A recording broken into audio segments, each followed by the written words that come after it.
বিশ্বের সবচেয়ে বড় ক্রীড়াযজ্ঞ বলা হয় অলিম্পিককে। এই মহাযজ্ঞ এলে যেমন পদকের লড়াই চলে তুমুল, তেমনি বিতর্কও সৃষ্টি হয়। অ্যাথলেটদের নানা ইতিহাস টপকে বিতর্কিত হন অনেকে। এবারও নানা ঘটনার সাক্ষী হয়েছে প্যারিস অলিম্পিক, যার মধ্যে একটি ঘটনা হলো লিঙ্গ নির্ধারণের জটিলতা নিয়ে বিতর্ক। আলজেরিয়ান বক্সার ইমানে খেলিফ এবং তাইওয়ানের লিন ইউতিং পুরুষ নাকি নারী, এই নিয়ে আলোচনা কম হয়নি। তবে সব বিতর্ক পাশ কাটিয়ে স্বর্ণ জিতলেন খেলিফ। গতকাল শুক্রবার রাতে রোলা গারোয় মেয়েদের বক্সিংয়ে ৬৬ কেজির ফাইনালে চীনের ইয়াং লিউকে হারিয়ে সোনার পদক জিতেছেন খেলিফ।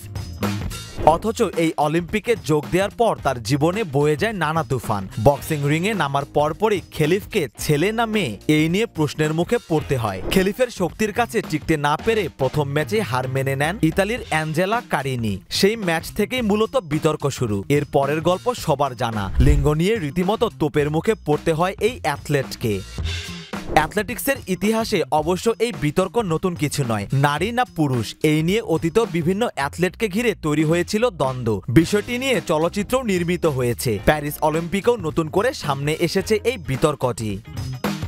তবে সব জটিলতা কাটিয়ে নিজের স্বপ্ন পূরণে সফল খেলিফ। নিজের চেষ্টায় দৃঢ় থেকে দেশকে সোনা এনে দিতে পেরেছেন এই অ্যাথলেট। সোনার লড়াইয়ে ইয়াং লিউকে ৫-০ ব্যবধানে হারিয়ে সমালোচনার জবাব দিয়েছেন এই অ্যাথলেট।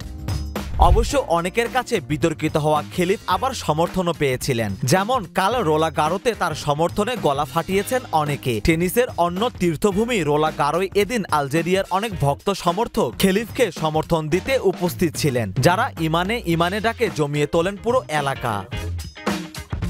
আলজেরিয়ার বিবান মেজবা নামক এক দরিদ্র গ্রাম থেকে উঠে এসেছেন খেলিফ।